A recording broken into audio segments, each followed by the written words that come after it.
Lamarcus Brutus has just, really come into his own this freshman year. His 12 tackles last game, and he's been one of the top leaders. How have you seen him just in practice, just pick up everything that's been coached to him and really put it all together? He's been doing a great job. He's maturing as a player and also a person. And when you get a lot of playing time and you make plays, your confidence builds up and you play better and better, and it's showing for him. I know for yourself and Nate, you guys kind of have to share, the safety positions with him. How have you guys kind of taken that role? I mean, it's just part of the game. I mean, we're not selfish.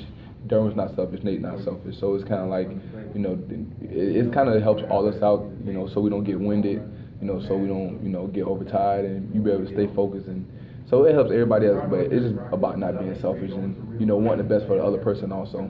Have you seen him make a play or seen him do anything in practice where you ever go up to him and be like, man, I didn't think you could do that and you did it, or?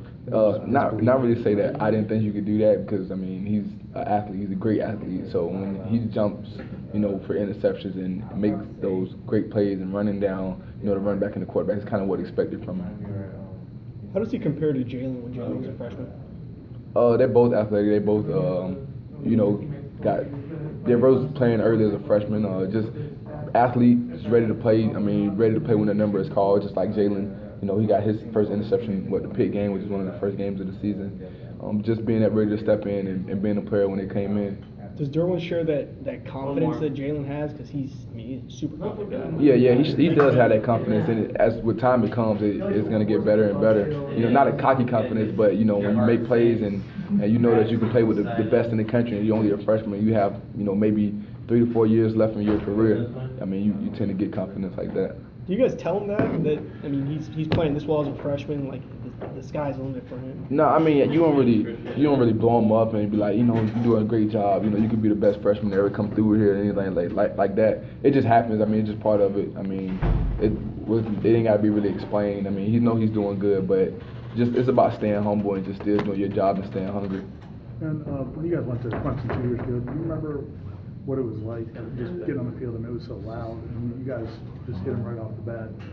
How did you guys have that mindset to lay? It's all confidence. We knew what kind of team we had. I mean, we knew what kind of team we were. It's about not being afraid of I mean, no matter what their record is, no matter how many points they're beating other opponents it's about knowing, and trusting your teammates and trusting, your techniques and your assignments, and just having the confidence that you can beat any team out there.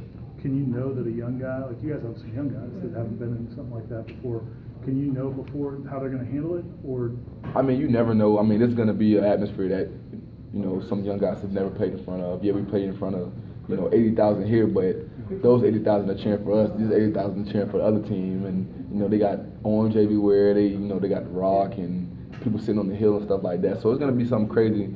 But you just got to be able to control your emotions, and I mean, you got to emphasize that to the younger guys because it's going to be a new experience for them.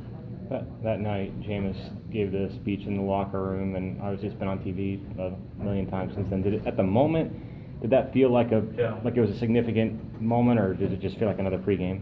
I mean, we knew it was a big game. It was every game is a big game because it's wherever we play in, but we knew it was a big game. But I didn't expect it to be on TV for numerous nights and stuff like that, but it was just a big game, and we knew that, but we needed that speech. We needed, the confidence of our quarterback to go out there and, get everybody ready.